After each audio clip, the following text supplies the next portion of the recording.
I'm Laura Jalkowski, and if you want to find out how to survive winter and keep your horse in shape and sharp through the winter, you better keep watching. Hi, all you badass barrel racers! Laura Jalkowski on the highest phone. Hot in the kitchen, fires reach the skies. I got a fever from the visions, and it's pure desire. What's going on, help me? Badass barrel racers, I'm Laura Jalkowski. Welcome to beautiful Orr, Minnesota. As you can tell, it's pretty cold here, and I've had a few questions about cold weather tips and tricks and pretty much surviving the winter. I've been trying to change my attitude a lot on winter in general. It's a time for opportunity, a time for us to grow, a time for our horses to become stronger mentally and physically. So, I mean, you can look at it that way. I don't know, but to survive winter here, let's give you a little perspective. It's cold. I'm from almost Canada, Minnesota, and we have the record low in the lower 48 with 60 below, just air temperature. That's not wind chill. And today it's actually the coldest in the lower 48. I think we made the national news again. So that's something for us to be famous for, I guess. But I ride all winter long, and a lot of people say, oh wow, Laura, you're so dedicated. No, it's not dedication, it's desperation. I have to ride all winter for my own mental sanity. So these are a few things that I've picked up along the way, and I do not have an indoor arena. And it's super hard for me to haul anywhere because anytime I haul, it snows. Or you get to a barrel race and the roads are clear on the way there, but you have a blizzard on the way back. So it's all risky. And I like to keep my horses in shape all winter. I don't like them getting fat and comfortable. I don't like to make all the extra effort in the spring to really hit it hard. So I do ride all winter, and I'm thinking that we do have some advantages. I'd like to think that we do have some advantages living in the cold weather. And I mean, some of it could be making our horses more strong. They're really tough. I mean, they can handle anything. They're used to this cold weather, as are we. So, I mean, we're used to running in all different elements, and it takes a lot less time to get your horse in shape in 4 feet of snow than it does in the arena.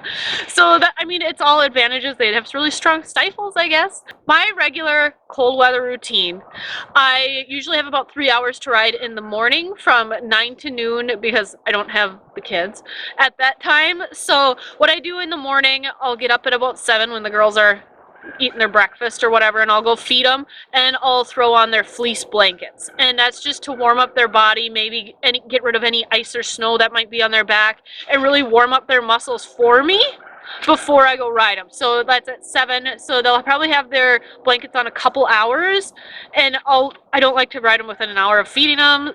That's why I feed them so early in the morning, and then I'll turn them out, let them get water, and let them warm up those muscles for me. So then I'll go ahead and saddle them. And leg gear, it all depends on snow conditions for my leg gear. If it's anything that's deep snow, I can't wear leg gear because it'll wrap inside and it'll just totally destroy him, and it's got to be super uncomfortable for the horse. So I don't use leg gear, not even bell boots, because then the bell boots turn inside out and it's, like I said, really uncomfortable. If I'm just kind of working flat down the road and the snow isn't too bad, I might use polo wraps just to keep those tendons nice and warm and loose. Or you really got to pay attention to the snow conditions too, because if it's crispy and hard, you can really cut up your horse's legs good through the snow. So it's all you paying attention and making sure you're riding appropriately for the weather. Bits. I know a lot of people had suggestions about keeping your bits warm. What I do is I keep the bits I'm going to use in the house. It's a lot easier, and I'm kind of a record keeper, and I'm pretty organized because I have quite a few horses, so I want to be able to do things efficiently as possible, and I like to plan my next ride from the last ride. So I'll have it planned out which bit I'd like to try the next day and what type of workout routine I'd like to try. So I usually always have the bits I need in the house, but let's say I forget one or I have a nice Snapple that I wanted to try. I got these handy dandy overalls. What I'll do is I'll go ahead and slide the bit in my pocket right when I get out to the barn or the shed or whatever, and being body heat, it warms it up enough for me. So a little trick I do, it's just you gotta take off the reins because the reins won't fit in my pocket. Okay, let's go over cold weather gear.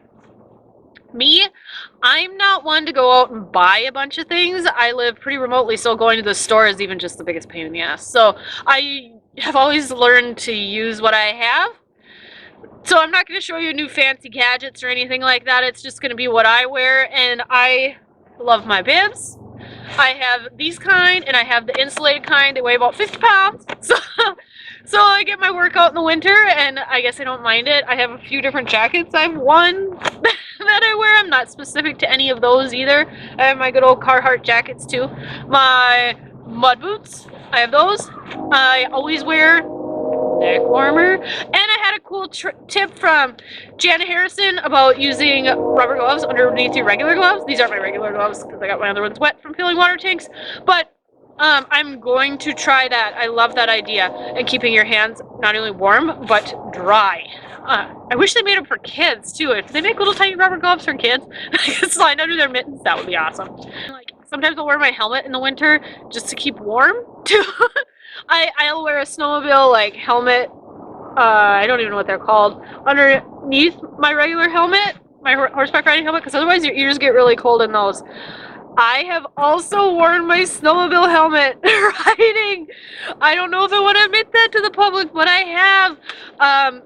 Even walking, I'll go for walks down the road to keep in shape in the winter, and I'll wear my snowmobile helmet because it's got the shield, and I'm protected. And I don't know, my cheeks get really cold. Even though I live in northern Minnesota, cold is not my friend. And so I do everything I can possibly to stay warm. My mud boots, I have a few different kinds. I got the good old Arctic kind. I got them all. They also weigh quite a bit, and they're big and bulky.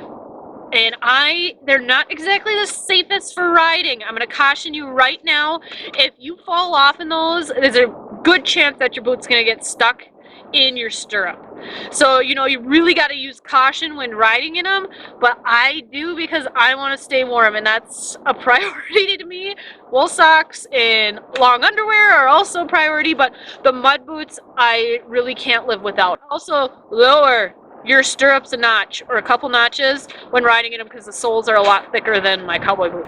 A lot of people ask me, how cold is too cold? Like, when do you stop riding your horse? They worry about respiratory problems, things like that. Me, I have a little different standard than everybody else. Otherwise, I would never ride all winter. So I really stick around 0. Anything below 0 is a little too cold for me and my horses. And that's not including wind chill. I'll still ride because I got my snowmobile helmet. But a lot of the country says about 20 degrees is good for their respiratory and everything like that, but the way I condition my horses and everything, I feel more comfortable around 0. You find your own comfort zone, but that's just mine. Competition too, you want to make sure that your horses are in really good shape to still be able to compete in the winter. I see a lot of people just pulling their horses out of the pasture thinking that they're in shape enough to run. If you're not in shape enough to run a marathon, you're not going to run a marathon. But if you've put in the work in the winter, you sure as hell could. So think about that. I don't suggest taking your horses out and running them because there could be a lot of injuries that could happen, and it's just not good for anyone. So don't do that. And think about the conditions you're hauling to. If it's a nice heated indoor, it's not so bad. But then if your horse is all haired up, you got to think about that as well. It takes a little bit more to warm up a horse in this type of weather, so it's a lot of long trotting and making sure their body's warm, their muscles are loose and ready to go. So you got to really think about that too. Like when the weather's really hot, it doesn't require as much warm up. So I mean, you really got to get to know your horse and when they're in shape and when they're feeling good and when their air is up enough to be able to compete in the hauling in the winter. I get a lot of questions about that too, especially because I haul when it's really cold. And watch your truck for gelling up. Check your tires, make sure that your horse has extra hay in case you get stranded somewhere. Water's going to be probably not enough. I like to keep my back on track wraps on my horses because they're nice and warm and they keep them tendons loose and they don't get as cold. I also put a fleece blanket on my horses because it does get a lot of condensation in the back, and that is a really good way to remove the condensation and keeping them warm at the same time. Really, when you're going down the road, I've seen lots of research on this, I've tried it myself as well, is the trailer stays around 40 degrees, and that really doesn't matter how many horses you have in there, it stays about that, whether it's 0, 10 below, whatever, it sticks around the same temperature. When we hauled to Texas last year, we had a thermometer in the back of the trailer, and that did come out true. Just make sure you check your vents and everything. I like to have a few vents open still. I'm big on air circulation, but you don't want air blowing right in their face or from the roof. So I keep a couple open on their butts, and it stays pretty comfortable for the horses back there. So I would definitely encourage you to try that. I always like to keep my fleece coolers handy in the winter. I use them constantly, and that's to get them warmed up and cooled down, because if they got a little bit of sweat or condensation from the snow, I'll make sure and put a cooler on after they're done working too, to cool them down, because you don't want them put out in the pasture when they're wet or put up in the stalls when they're wet. And going to races especially, I'll keep a cooler on almost 24/7, like the whole time I'm there. I want them to make sure they're nice and warm and comfortable, because it kind of regulates their body temperature really nice. When you're working your horse out at home, there's a few things I like to specifically do. I really love riding in the deep snow. It makes my workouts a lot shorter.